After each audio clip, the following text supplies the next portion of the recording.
Bonjour, bienvenue à mon cours Les clusters d'innovation de la Silver Economy. Je m'appelle Alexandre Faure, je suis consultant et conférencier et expert en Silver Economy. Je travaille pour des entreprises, des associations, des organismes publics que j'aide à créer des contenus sur les sujets liés à la longévité, à l'autonomie, à la Silver Economy. Cela peut être des articles de blog ou des publications écrites, ainsi que des conférences, j'anime des tables rondes et j'ai également mon propre média qui s'appelle sweethome.info, c'est un blog dans lequel je fais également du contenu à propos de la Silver Economy, de l'autonomie, de la longévité. Je vous mets l'adresse de mon blog à la fin de la présentation.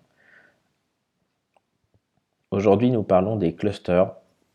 Je vous explique ce qu'est un cluster et à quoi sert-il. Je vous explique pourquoi la Silver Economy a besoin de clusters et je termine cet exposé avec une illustration. Je vous présente un cluster de la Silver Economy français qui s'appelle Silver Valley et qui est le cluster d'innovation européen de la Silver Economy. Alors tout d'abord, une définition empruntée au professeur de management Michael Porter qui a théorisé les clusters dans les années 90-2000. Quelques points d'histoire pour contextualiser la notion dans l'histoire économique. Et enfin, une illustration, la Silicon Valley, un très célèbre cluster qui est installé en Californie, à côté de San Francisco. Définition, Michael Porter, professeur de management, Harvard, écrit en 1998 et en 2000 deux articles dans lesquels il théorise les clusters.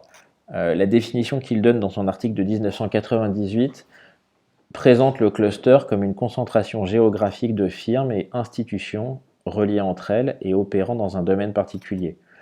Michael Porter explique que le cluster est une entité qui est installée sur un territoire avec des firmes qui sont à proximité les unes des autres, qui ont des interconnexions, soit parce qu'elles sont concurrentes, soit parce qu'elles sont liées par des relations clients-fournisseurs, qui travaillent également main dans la main avec les institutions et les universités du territoire sur un domaine particulier qui les relie, et qui elle traite une problématique spécifique. Et enfin, elle bénéficie de financement public. À partir de 1998 et 2000, en fait, à l'instigation notamment de Michael Porter, bien que le mouvement soit un petit peu contemporain des théories élaborées par Porter, beaucoup d'États occidentaux vont se lancer dans la création de clusters. En France, on a commencé en 2005 et on a appelé ces clusters des pôles de compétitivité. Ils sont lancés par les départements en général ou les communes. Il y en a à peu près, enfin on en dénombre en France entre 70 et 80, 90. Enfin, il y en a des nouveaux qui se créent régulièrement. Et ils sont souvent impulsés par une collectivité territoriale. Par exemple, c'est le cas de Silver Valley dont je vous parlerai à la fin de l'exposé. La Silver Valley a été impulsée par une collectivité territoriale qui, même si elle n'est pas la seule partie prenante, a quand même donné une impulsion de départ pour la création du cluster. Mais si Michael Porter théorise le cluster à la fin du XXe siècle, il faut remonter dans le temps un siècle plus tôt pour découvrir les prémices théoriques du cluster. Elles sont l'œuvre d'Alfred Marshall, un économiste britannique qui a travaillé donc sur les révolutions industrielles en observant sur le terrain le fonctionnement des industries, notamment britanniques. Et en 1879,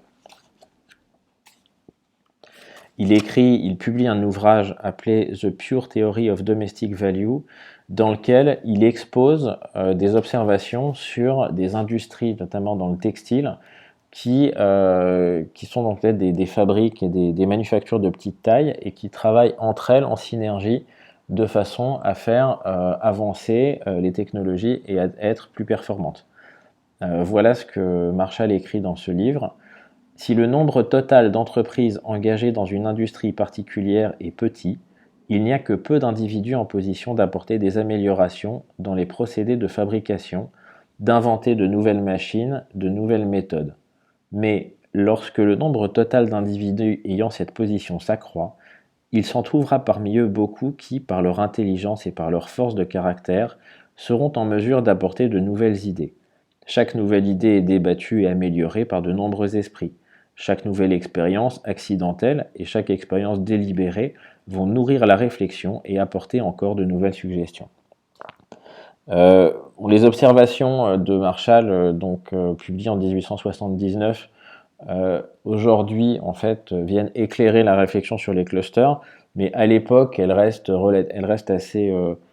dans l'ombre parce que la théorie productiviste qui va dominer la fin du 19e siècle et la première moitié du 20e siècle, c'est celle qui est plutôt développée par Ford et Taylor dans les usines, donc le travail à la chaîne et la production de masse, dans laquelle en fait des industries énormes produisent des biens avec des ouvriers qui n'ont pas vraiment leur mot à dire sur la façon d'améliorer justement les chaînes de production.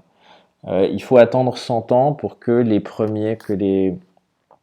théories de Marshall soient observées sur le terrain en Italie, au nord de l'Italie, où des districts industriels se montent autour justement d'industries très spécialisées, notamment dans le textile aussi, dans le cuir, le bois, la céramique, les métiers d'art, comme vous pouvez le voir sur la carte qui illustre cette diapositive. Donc vous voyez que dans le nord de l'Italie, par exemple autour de Turin, autour de Milan, autour de Venise également, et dans la vallée du Pô, en fait, donc entre Venise et Milan, des micro-secteurs industriels se créent autour de métiers spécifiques. Et plusieurs économistes italiens de l'époque, donc des années 70, font le rapprochement entre ces micro-régions spécialisées dans une industrie de pointe et les théories qui avaient été élaborées par Marshall 100 ans plus tôt.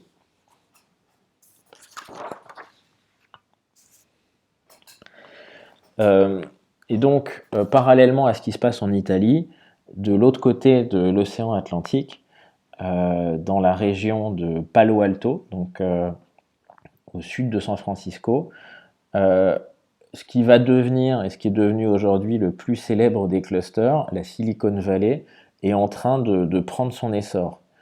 Alors la Silicon Valley, je l'ai datée à 1950 parce que c'est le moment où elle devient la Silicon Valley, c'est-à-dire où elle commence à travailler sur les transistors et la silicone. Mais en fait, sa genèse remonte à la fin du 19e siècle avec la création de l'université de Stanford. Et en fait, ce que plusieurs auteurs relèvent sur le succès, la success story de la Silicon Valley, c'est que c'est l'université de Stanford, les financements publics et le financement de l'industrie de pointe dans le domaine militaire qui ont contribué à amorcer le pôle de compétitivité qui est devenu la Silicon Valley et à en faire en fait ce qu'elle est devenue aujourd'hui. Même si entre-temps, l'investissement privé a complété puis complètement remplacé le financement public. Je vous propose, pour mieux comprendre la genèse de la Silicon Valley et puis un peu justement les piliers sur lesquels s'est construit cet empire économique aujourd'hui, je vous propose un texte qui est issu d'un excellent livre dont je vous recommande la lecture si vous le souhaitez aller plus loin, qui s'appelle Économie des clusters. Il est écrit par Jérôme Vicente et il est publié à la découverte dans la collection Repères.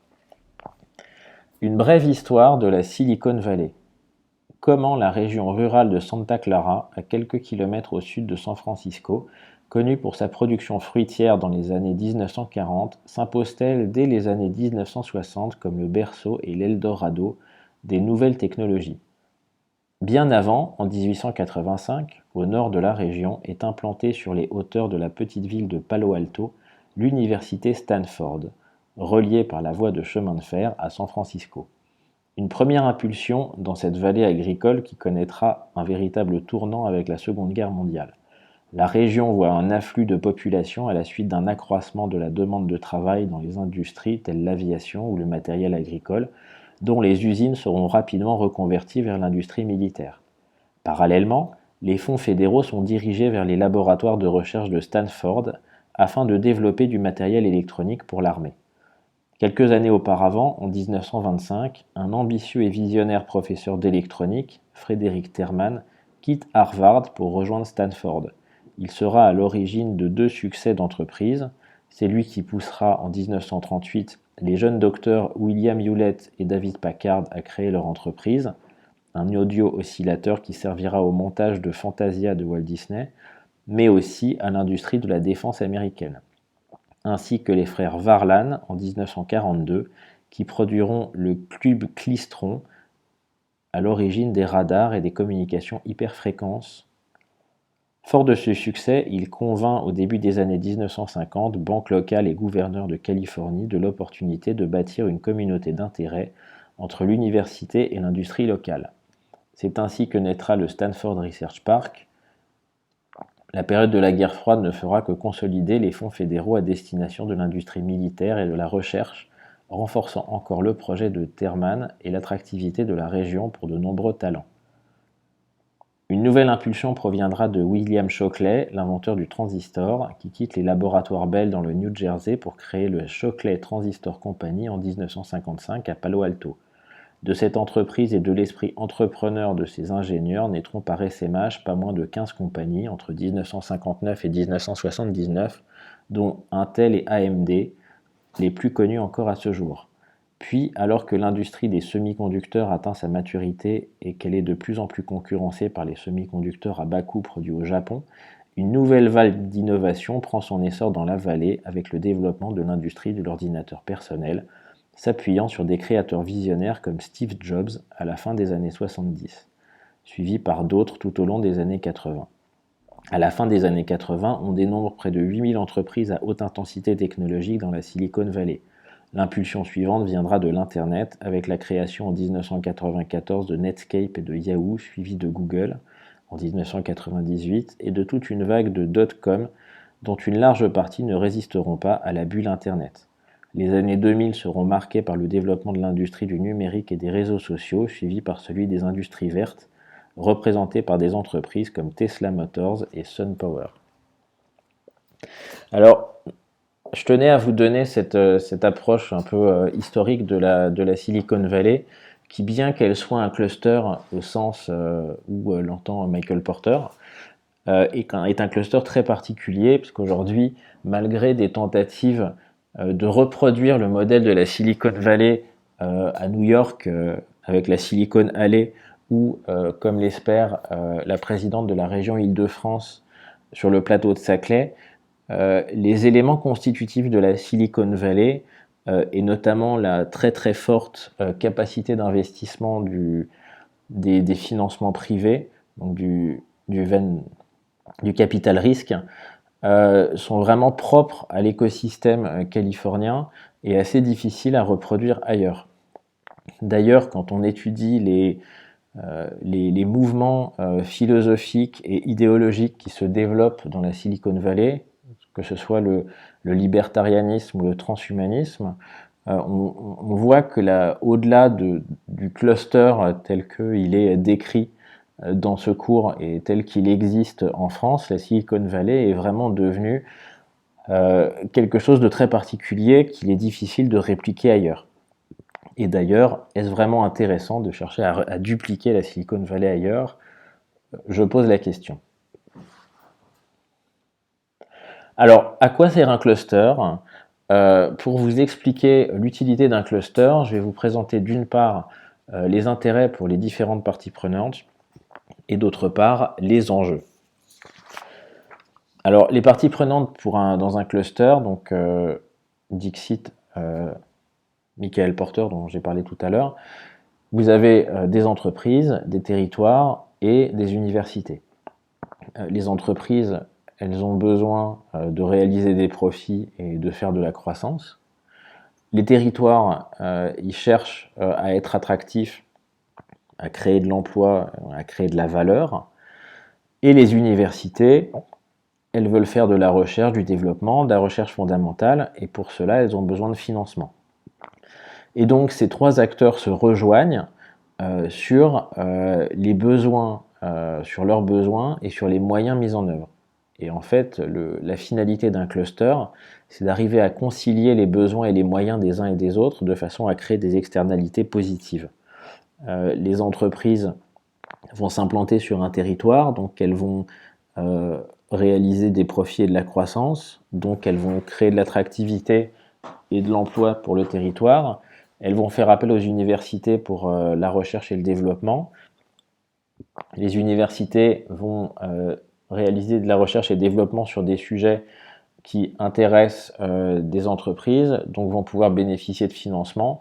Et donc le cercle vertueux s'active et en fait tout le monde en fait sort gagnant de ce type de dispositif. C'est en tout cas ce qui incite aujourd'hui de plus en plus de territoires à créer des clusters, puisque je vous ai dit tout à l'heure, en France, on en a à peu près 80-90, donc c'est beaucoup. À tel point que d'ailleurs il y a des territoires qui se concurrencent entre eux, pour peu qui créent un cluster sur une activité similaire, ils vont se battre un peu pour essayer d'attirer les entreprises de pointe sur cette activité-là.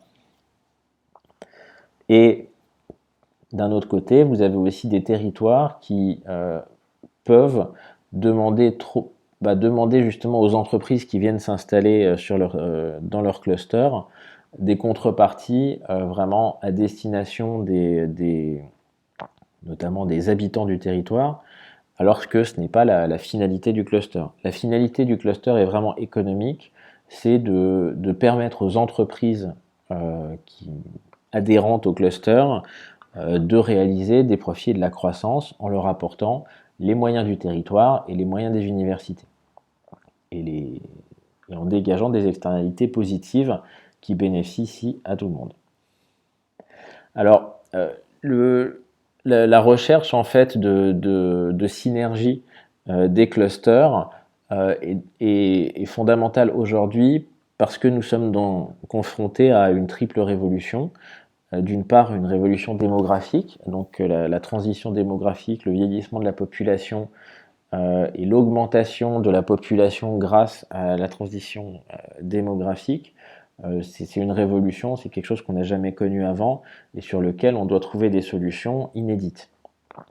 On a également une révolution environnementale avec la crise du climat, la prise de conscience du fait qu'on n'a qu'une seule planète et qu'on est en train de la gâcher et qu'il faut essayer de trouver des moyens de revenir en arrière. Et bien sûr, une révolution numérique qui se traduit par des développements comme l'intelligence artificielle, la robotique, la blockchain, un certain nombre de technologies qui peuvent être des facteurs de progrès importants pour un pays, pour le monde, pour une économie, pour un territoire, à condition d'être maîtrisé et d'être pris dans de bonnes conditions. Donc, si on concilie d'une part les enjeux et d'autre part les besoins des parties prenantes d'un cluster, on découvre en fait un ensemble de synergies possibles et de leviers à condition que le cluster se crée sur des activités suffisamment spécifiques pour que les liens entre les entreprises se créent et se renforcent. C'est-à-dire qu'il ne faudrait pas que les entreprises se sentent trop concurrentes pour avoir envie de collaborer, ce qui peut être le cas si on est dans des environnements très concurrentiels.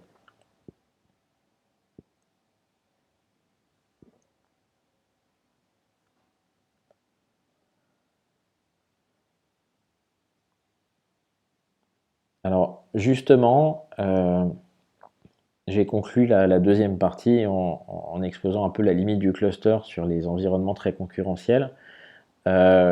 Aujourd'hui, ce type d'environnement très concurrentiel, ce n'est pas le cas de la silver economy. Aujourd'hui, la silver economy est ce que Gunther Pauli appelle un océan bleu, c'est-à-dire que la concurrence entre les acteurs de la silver economy est maîtrisable dans la mesure où le marché n'est pas saturé. Pour autant, la silver economy, c'est un environnement qui gagne à fonctionner sous forme de cluster parce que c'est un environnement complexe. Donc pour illustrer cette troisième partie, donc je vais vous exposer un peu pourquoi la silver economy est un environnement complexe, pourquoi elle a intérêt à fonctionner en cluster, et je vais vous inviter à réfléchir avec moi à un cas pratique en essayant de voir comment des acteurs peuvent essayer d'inventer les pattes du futur. Et comment, évidemment, c'est plus pratique de se mettre à plusieurs autour de la table pour y réfléchir que chacun dans son coin. Alors la silver economy est un environnement complexe pour trois raisons. La première, c'est que c'est un marché difficile. D'abord parce que les personnes âgées ont souvent une attitude de déni par rapport à la perte d'autonomie possible ou réelle. Et donc refusent d'admettre cette perte d'autonomie et donc refusent de l'anticiper. On est également confronté à un problème d'agisme qui est donc un regard sur la société qui nie en fait le vieillissement et qui le masque, qui fait que le vieillissement n'est pas apparent. Et donc c'est d'autant plus difficile de communiquer sur le vieillissement, sur l'enjeu du vieillissement, y compris de façon positive, dans une société où on ne veut pas en entendre parler. Et enfin, comme on l'a dit à plusieurs reprises, c'est une situation inédite. C'est-à-dire que le vieillissement au niveau où il est actuellement et où continue de progresser, c'est-à-dire que l'espérance de vie, c'est quelque chose qu'on n'a jamais connu auparavant. Et donc, certains d'entre vous peuvent justement avoir une vision du vieillissement qui est très influencée par les exemples familiaux, alors même que si vous observez des septuagénaires d'aujourd'hui, ils n'ont pas grand-chose à voir physiquement et mentalement avec les septuagénaires d'il y a 20 ans. Les choses ont vraiment beaucoup évolué et continuent d'évoluer. La silver economy est également complexe parce que malgré en fait ce marché difficile, il faut arriver à faire dialoguer entre eux des acteurs qui n'ont pas l'habitude de le faire. Les acteurs du monde public, du monde associatif et des sociétés commerciales sont confrontés les uns aux autres, mais dans un cadre normal où ils ne sont pas forcément amenés à collaborer ensemble pour en fait réfléchir ensemble aux solutions pour régler les situations inédites dont je viens de parler. Et pour rajouter un niveau de complexité à ces deux facteurs, la silver economy s'illustre aussi par une très grande variété de métiers. Vous avez les métiers de la santé, de la technologie, des professionnels de l'habitat, les professionnels du médico-social, les gérants technologie, les startups qui se développent sur la communication, sur les transports. Vous avez une galaxie d'activités dans la silver economy qui fait que c'est assez compliqué, enfin que c'est encore plus compliqué de faire dialoguer les gens, alors même qu'on a intérêt justement à se réunir tous ensemble pour créer des synergies.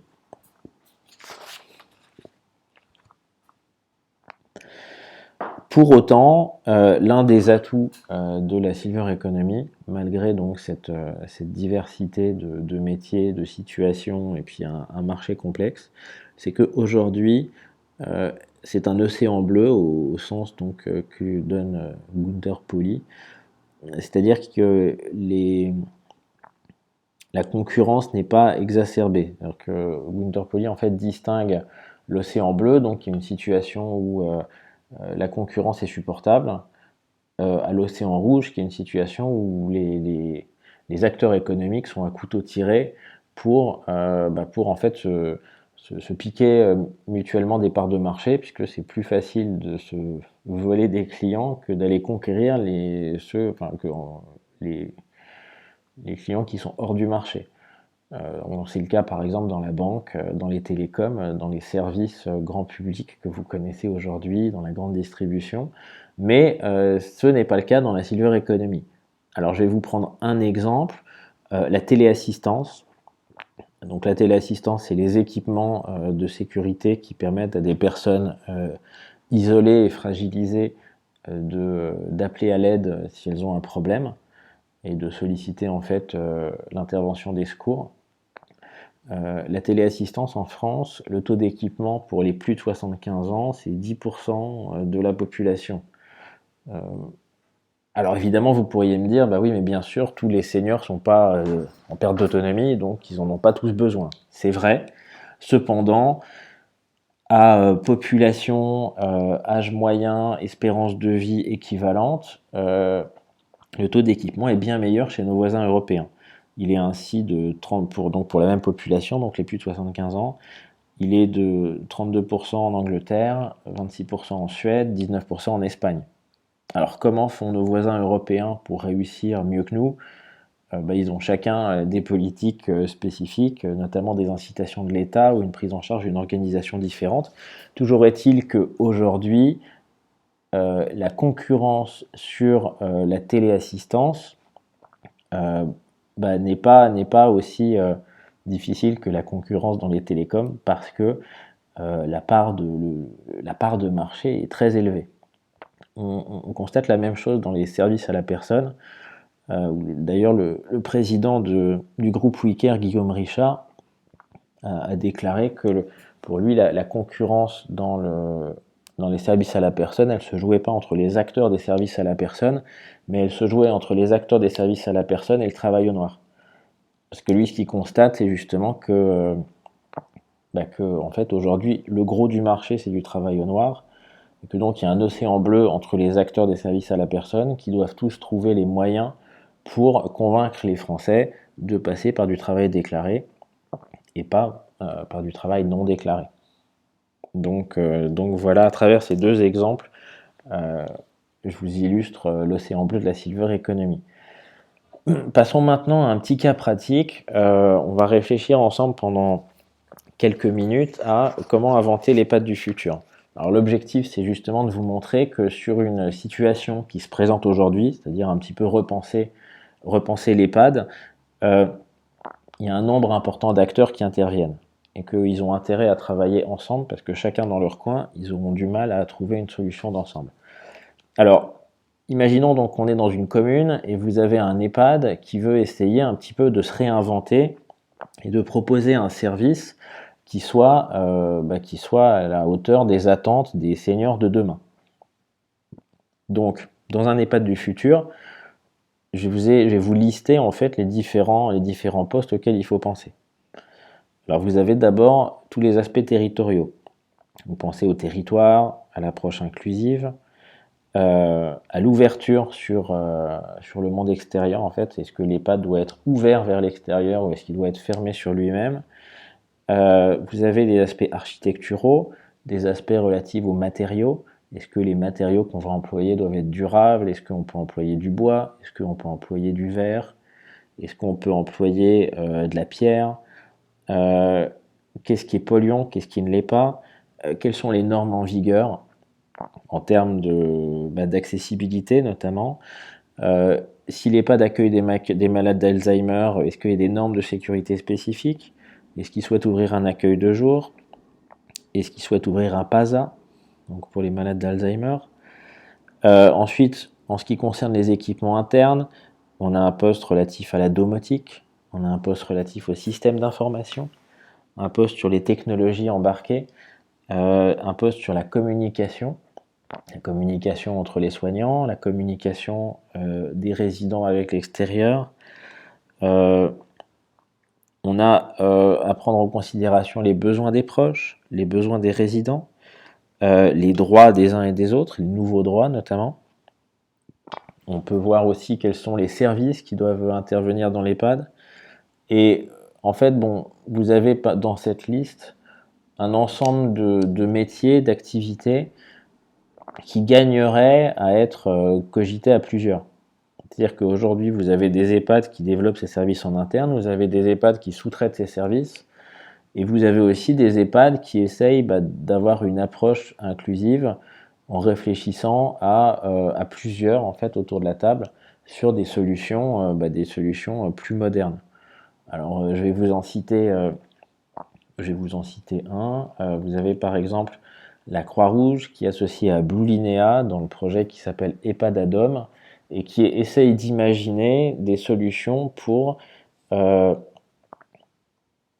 déplacer les services de l'EHPAD au domicile des habitants de la commune où est installé l'EHPAD.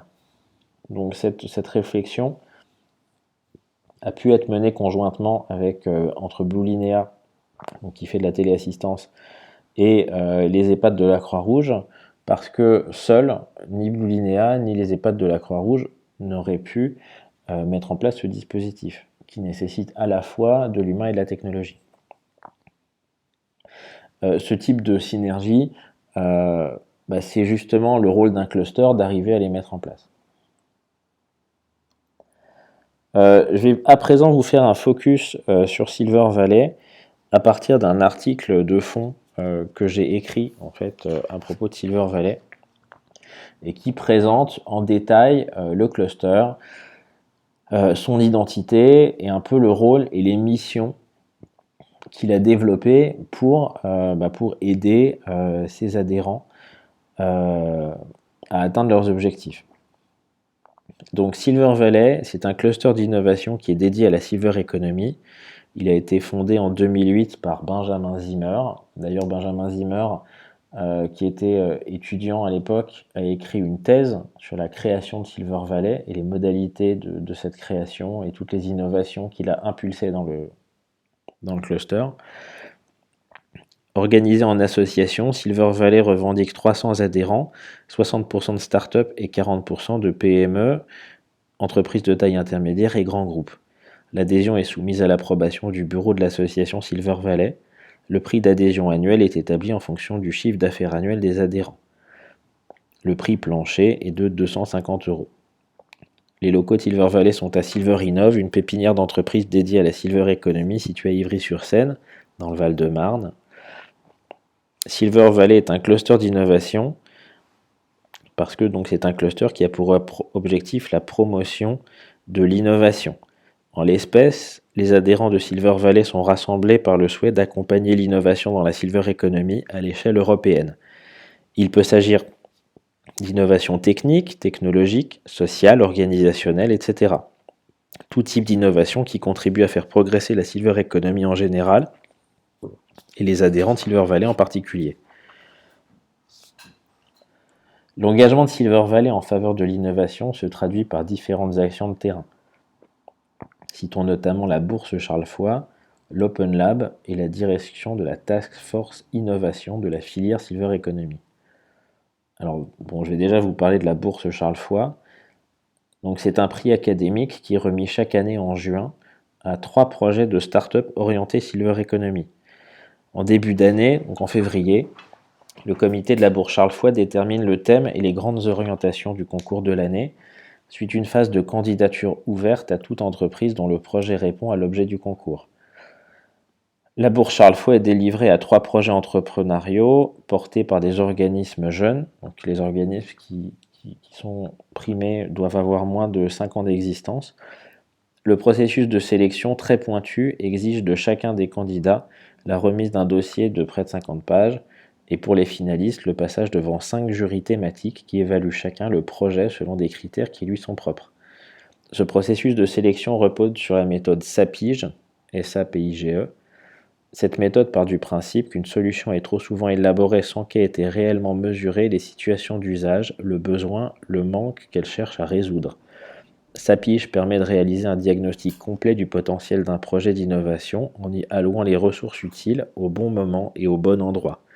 Pour cela, SAPIGE propose une procédure qui élimine les projets d'innovation dont la qualité de la compréhension du problème et l'ambition en termes d'utilité et de nouveauté ne sont pas avérées. Puis, elle permet de classer les projets utiles et nouveaux en fonction de la maturité de leurs preuves de faisabilité, profitabilité et désirabilité. La méthode employée par la Bourse Charles Foy est aussi identifiée par l'acronyme FIDUP, FIDUP.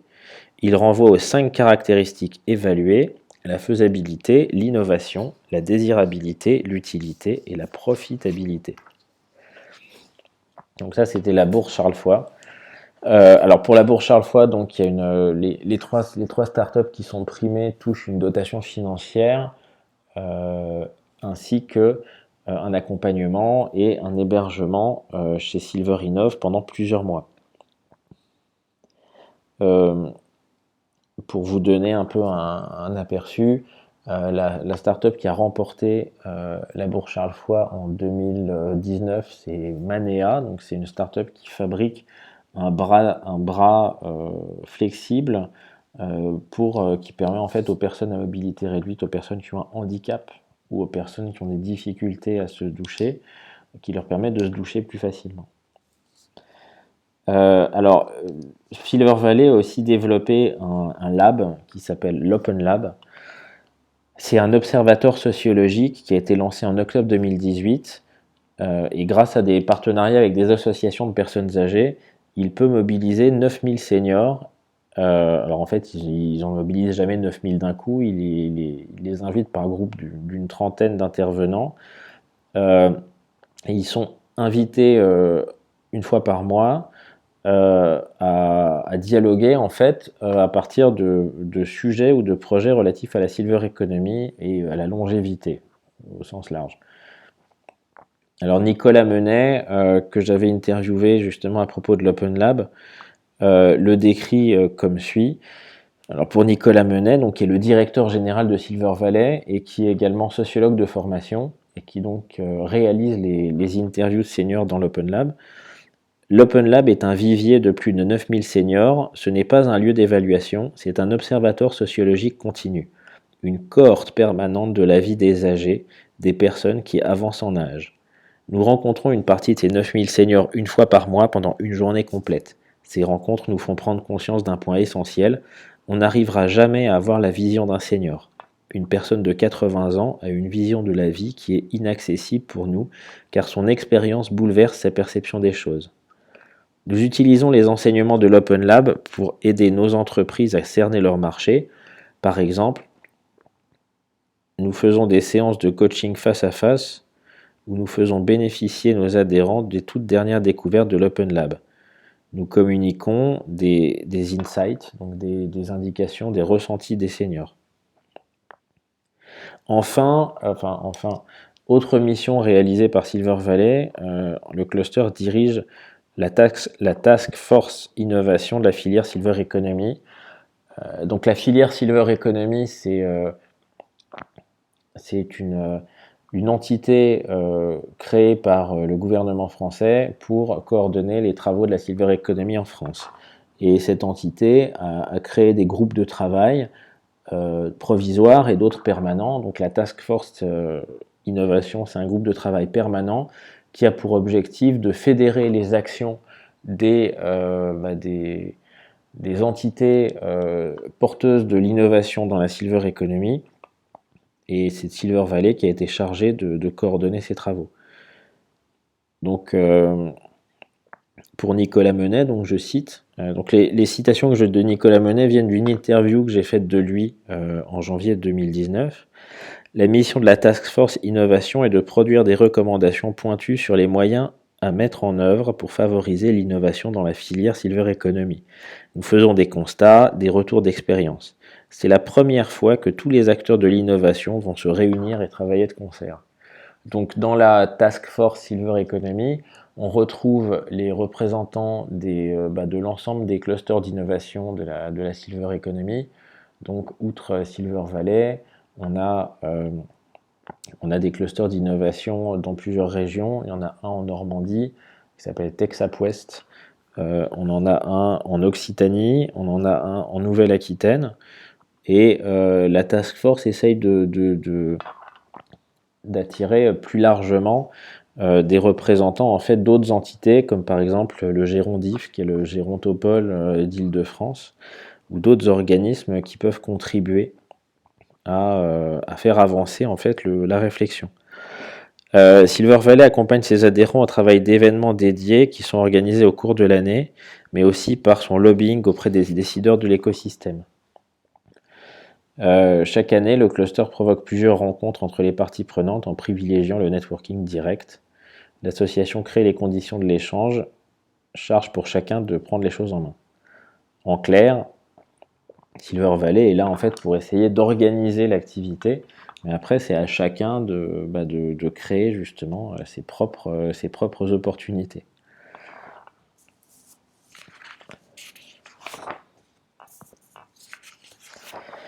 En synthèse, pour clôturer cet échange, cette discussion plutôt, pardon.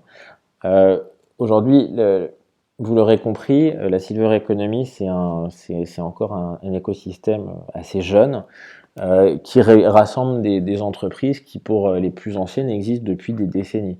C'est-à-dire que les EHPAD ou les fabricants de monte-escalier ou de téléassistance n'ont pas attendu la création de la filière Silver Economy pour développer leur solution. Cependant, le fait de penser la Silver Economy comme une entité, comme un ensemble, est beaucoup plus récent. Et c'est cette jeunesse, en fait, qui peut être canalisée, aidée, consolidée par les clusters. Et d'ailleurs, je terminerai par là. Récemment, justement, à propos, justement, dans le cadre de réflexion sur les modes d'accompagnement des startups, Nicolas Menet en fait est intervenu pour dire que d'après lui, les clusters peuvent apporter beaucoup plus de valeur ajoutée à des jeunes entreprises et à des startups que ne le font les incubateurs ou les coworking qui se développent actuellement en France.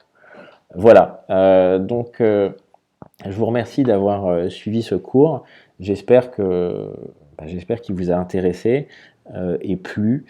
Vous avez mes coordonnées qui s'affichent à l'écran.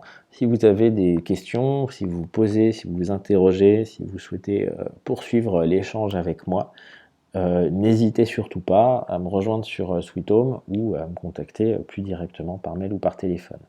Voilà, je vous remercie beaucoup. Au revoir.